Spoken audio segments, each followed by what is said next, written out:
Damien Hertz, Bonjour, merci beaucoup d'avoir accepté l'invitation des Jeunes Aimers. avec plaisir. Est-ce que vous pouvez vous présenter, s'il vous plaît, pour les gens qui ne vous connaissent pas? Ben voilà, je m'appelle Damien, comme vous l'avez mentionné très exactement. Je suis professeur à l'université de Liège. En fait, je suis aussi le CSO d'une compagnie appelée Ologie. Donc, je travaille beaucoup dans le domaine de l'énergie, en fait, et surtout sur la partie, on va dire, plus informatique, en fait, du domaine de l'énergie. Mais je fais aussi énormément de recherches dans le domaine qu'on pourrait appeler energy policy en anglais. Donc, tout ce qui est politique énergétique, en fait. Donc c'est une recherche dans laquelle je fais des modèles en fait, pour mieux comprendre en fait, le secteur de l'énergie et essayer de trouver quelles sont les bonnes décisions à prendre. Eh ben, génial, parce qu'il va être sujet de ça aujourd'hui. Justement, on voulait vous demander si vous pensiez que la sortie du nucléaire était réaliste à une échéance courte pour 2025, et si elle est réaliste, est-ce que vous pensez qu'elle est souhaitable? Mais vous pouvez sortir du nucléaire maintenant, il n'y a pas de problème. Vous pouvez demain sortir du nucléaire, fermer toutes les centrales en fait. Mais vous allez juste avoir des problèmes de sécurité d'approvisionnement, donc pas assez d'électricité, vous devez couper des charges et vous allez aussi avoir des prix de l'électricité qui explosent. Donc maintenant, on s'oriente vers une sortie du nucléaire en 2025 où ces deux effets seront là. Problème de sécurité d'approvisionnement et prix qui explosent. Donc c'est ça vraiment la question. Et encore, je ne parle même pas de l'augmentation des émissions de CO2. Là, je parle vraiment de deux aspects vraiment catastrophiques pour la population belge et notre économie. Très bien. Et est-ce que vous pensez qu'il serait possible de prolonger le nucléaire? Je pense à un courrier que Engie a adressé au Premier ministre et il disait que c'était difficile de prolonger à moyen terme les centrales. Enfin, Engie écrit des courriers qu'ils veulent écrire. Je comprends qu'ils soient un peu excédés par l'État belge. Il y a un an, ils auraient bien aimé une décision claire sur le nucléaire, sur la possibilité d'étendre en fait, des réacteurs nucléaires.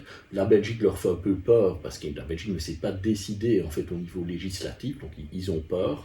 Mais d'un point de vue technique, c'est tout à fait possible de prolonger les centrales. Enfin, souvenez-vous en fait des centrales de Doel 1 et de Doel 2. Ces centrales ont été prolongées quasi après la date de la fermeture. Donc on les a prolongées alors qu'on pensait devoir les fermer la même année. Donc on sait parfaitement les prolonger encore techniquement, même si on attend encore un peu. Mais bien entendu, au plus tôt on décide de les prolonger, au mieux c'est.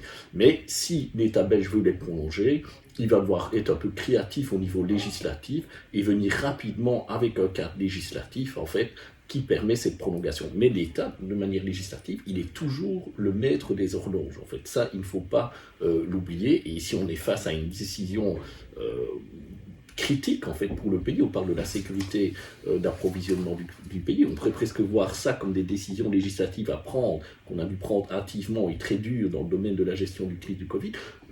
Pour moi, on est un peu dans le même contexte. Donc, il faut légiférer de manière urgente, en fait, pour pouvoir prolonger ces deux unités nucléaires, ou alors on va devoir faire face à des problèmes de sécurité d'approvisionnement. Et derrière ces problèmes de sécurité d'approvisionnement, ce seront des dizaines de milliers d'emplois perdus. Ce sera une électricité dont le prix sera inabordable en fait pour beaucoup de personnes, y compris la classe moyenne. Donc il faut vraiment que l'État en fait réagisse là et arrête de se faire endormir par ces berceuses chantées par ces écologistes décroissants antinucléaires. Donc techniquement, il n'y aurait pas de problème, ce serait plutôt un manque de volonté politique et un cadre législatif qui ne serait pas... Voilà, pour moi c'est juste une question de papier. D'accord. C'est vraiment une question de papier. D'accord. Ce n'est pas une question technique, c'est une question de papier. Donc si l'État veut vraiment prolonger, qu'il se prenne en main et qu'il prolonge. Maintenant, je me doute bien qu'avec la coalition Vivaldi qu'on a, ça risque d'être difficile puisque les écologistes décroissants antinucléaires, leur objectif politique principal, en fait, c'est de fermer le nucléaire. Je ne pense pas qu'ils prêtent beaucoup d'attention au prix de l'électricité, ou au fait qu'on doit avoir une industrie florissante en Belgique. Et je pense que même intrinsèquement, pour eux, le prix de l'électricité qui augmente, c'est une bonne nouvelle, parce que les gens ayant moins d'argent, en fait, pour acheter l'électricité, consommeront moins. Et quand vous avez un agenda un peu caché, qui est un agenda décroissant, quand vous avez des entreprises qui ferment, ça les arrange aussi. Donc chez eux, il y a une vraie cohérence politique derrière cette sortie en fait un peu vraiment abrupte, plus qu'abrupte, inconsciente en fait du nucléaire. Et je lisais certains papiers qui disaient qu'économiquement, ce serait pas intéressant de prolonger les centrales parce qu'il y a des nouvelles normes qui sont très contraignantes, notamment pour que les centrales puissent résister à un crash d'avion. On parle ici de 2 unités nucléaires à prolonger. On parle de Tihange 3 et de Doel 4. Ces unités, elles sont en très bon état, il n'y a pas énormément d'investissement à faire. Allez, maintenant, le prix de l'électricité, là, aujourd'hui, sur les marchés de gros, pour l'année 2022, ce qu'on appelle le produit ruban. Donc quand vous achetez la même quantité d'électricité à toutes les périodes de marché sur l'année, il est à 220 € par mégawattheure. Et donc une centrale nucléaire produit finalement, au niveau électricité, ce produit ruban, puisqu'elle produit tout le temps, c'est pas comme du PV ou de l'éolien, 220 € par mégawattheure. Si vous dites à Engie, je vous offre un contrat, un peu garantie de rachat, où le prix sera de 55 € par mégawattheure, ils signent des 2 mains, il y a un bénéfice immense déjà pour eux à le faire. 55, 220, je le redis encore une fois, 55, ça c'est un prix certainement pour lequel ils sont prêts à y aller, en prix garanti, ils veulent dérisquer. On était à 220 aujourd'hui. Donc vous imaginez, donc, qu'on ne vienne pas me dire que c'est pas rentable en fait, de prolonger le nucléaire, ça n'a vraiment aucun sens. Très bien.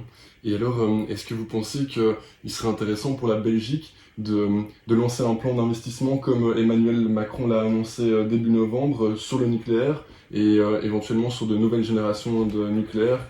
Je pense aux EPR ou aux SMR, les petits réacteurs nucléaires. Moi, je pense que la Belgique doit effectivement relancer en fait une filière nucléaire, que ce soit des SMR, des gros EPR, parce que quand vous analysez les chiffres, si vous n'allez pas vers le nucléaire, moi je ne sais pas exactement comment on va faire. Je dis encore une fois ces chiffres, je les dis souvent. La Belgique, c'est 460 TWh d'énergie, en fait, consommation finale d'énergie. La consommation finale d'énergie, c'est ce que les gens payent sur leur facture au final, que ce soit des particuliers ou des industriels. Le potentiel renouvelable en Belgique, c'est 80. Donc 460 moins 80, il reste 380. Alors, moi je veux bien croire qu'on va isoler les maisons, on va aller vers des véhicules électriques qui consomment moins, on va encore enlever 100 TWh, 280. J'en enlève même encore 50 supplémentaires pour faire plaisir à tous ces décroissants. 230. Il m'en manque 230. Il en manque 230. Alors comment est-ce qu'on fait avec ces 230 ? Est-ce qu'on doit importer de l'électricité de l'étranger ? Est-ce qu'on doit importer du gaz synthétique neutre en carbone de l'étranger ? Ou bien est-ce que ce ne serait quand même pas raisonnable de dire, bon voilà, on va quand même essayer, pour ces 230-là, essayer de produire peut-être 100 TWh avec du nucléaire. À l'heure actuelle, on produit à peu près 40 TWh avec du nucléaire en Belgique. À un moment donné, il faut savoir ce qu'on veut, quoi.